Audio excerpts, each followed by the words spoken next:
Alors bonjour tout le monde, bon mardi à tous, hein, ensoleillé toujours. Pour ceux qui sont restés à la maison et pour ceux que j'ai vus ce matin aussi, je vous mets le PDF du jour avec la correction des exercices que j'ai donnés hier. Donc je vous ai fait un petit résumé de ce qu'on avait fait ce matin avec les 6e, 5e qui étaient présents, de 9h à midi, hein, voilà, vous avez le petit résumé. Et ensuite, vous avez même la petite dictée du matin qu'on a faite, donc à la page 2. Et un petit problème, en gros, mais qui nous a pris pas mal de temps. Hein, donc pour trouver la moitié de 33, il y avait pas mal de choses qui coinçaient. Donc voilà, on a repris ça. Donc je vais essayer de faire des schémas ici qui vont vous aider. Il faut bien aussi suivre les flèches puisqu'il y a des choses qui sont importantes sur ces schémas-là.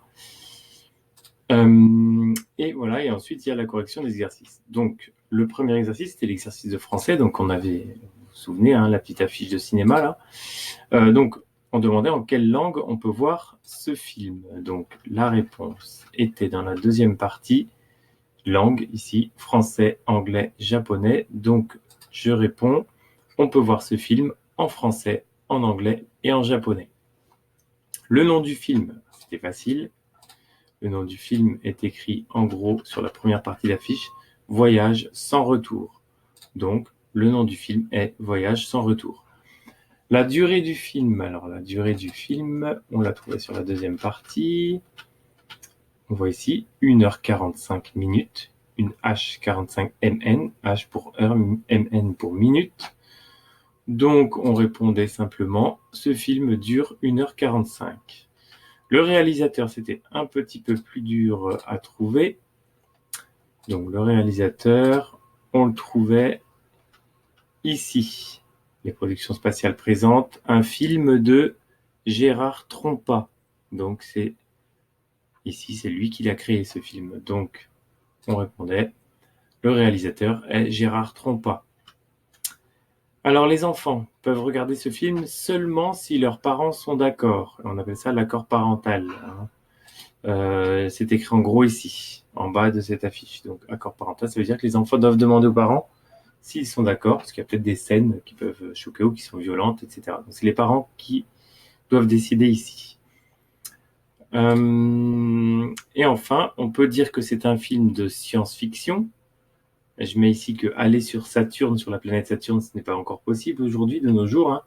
Hein. Et comment je sais qu'ils vont sur Saturne? Et ben en fait, il y avait le petit résumé ici. Jack London a été sélectionné pour le premier voyage vers Saturne en compagnie de Debbie et de son meilleur ami Stanley. Donc en gros, ils vont voyager vers Saturne, donc dans l'espace, ce qui n'est pas possible aujourd'hui pour des êtres humains. Voilà. Donc voilà pour le français. Pour les maths, c'est un peu plus compliqué. Alors j'ai constaté ce matin, avec les élèves qui étaient en classe, qu'on l'a refait, que vous êtes beaucoup, pour la plupart d'entre vous, vous êtes beaucoup dans le je prends des nombres et je les additionne sans trop regarder ce qui est demandé. Donc en fait, j'ai eu l'exemple, hein, je donne un exemple de ce matin qui était faux. Quelqu'un m'a dit je vais faire 32 plus 41 plus 32. Combien vont-ils dépenser en tout? 32 plus 41 plus 32, voilà, et je fais l'addition et je trouve le résultat. Non, parce que ici, si je fais 32 plus 41 plus 32, non seulement j'oublie le tracteur, mais en plus, j'additionne des porcelets, des moutons et des vaches. Donc, qu'est-ce que je vais obtenir? Des animaux, et non pas des euros. Sinon, je suis magicien. Hein. Donc, ça ne va pas. On demande combien vont-ils dépenser, donc ça va faire tilt dans vos têtes. C'est dépenser, c'est de l'argent, donc des euros ici. Donc, bien sûr, les images étaient en relation ici. Donc là, les euros, ils sont ici.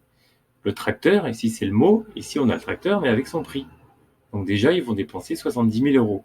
Ensuite, ils ne commandent pas un porcelet, mais 32 porcelets. Donc, le tracteur, j'ai qu'à recopier, 70 000 euros. Un porcelet coûte 30 euros.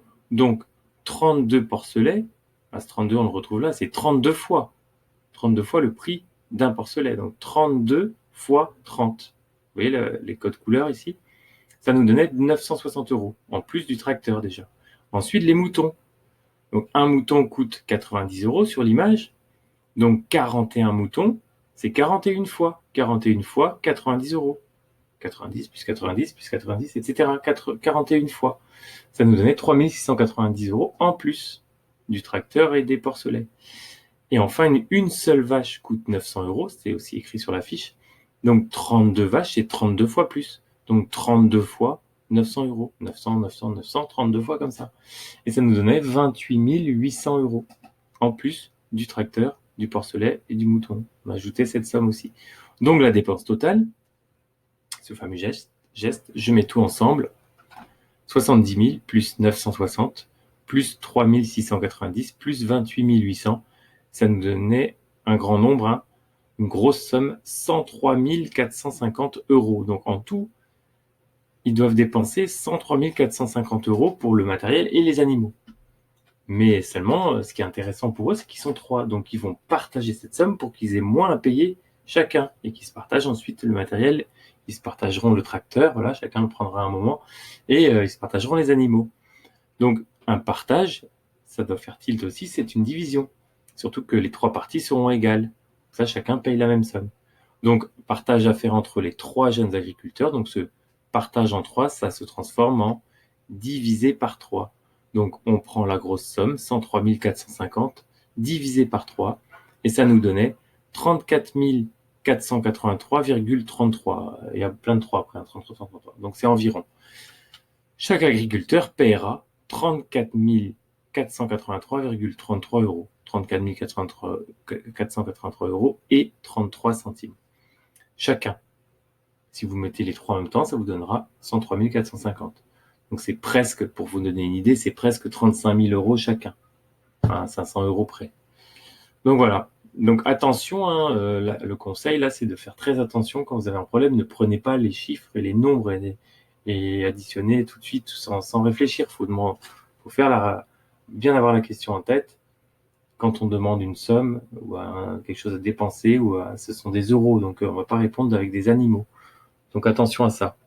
Un animal correspond à un prix. Voilà. Je vous rappelle aussi que demain matin, je mets 2 nouveaux exercices. C'est mercredi matin, le collège est fermé, mais je mets un cours parce que c'est pas férié, hein, donc je mets le cours. Par contre, vous pourrez le faire soit directement demain, soit jeudi, vendredi, samedi, dimanche. Je donne la correction lundi. Voilà, je mets tout ça sur le blog et je vous souhaite une très bonne après-midi et un très bon week-end par la suite. Merci, au revoir.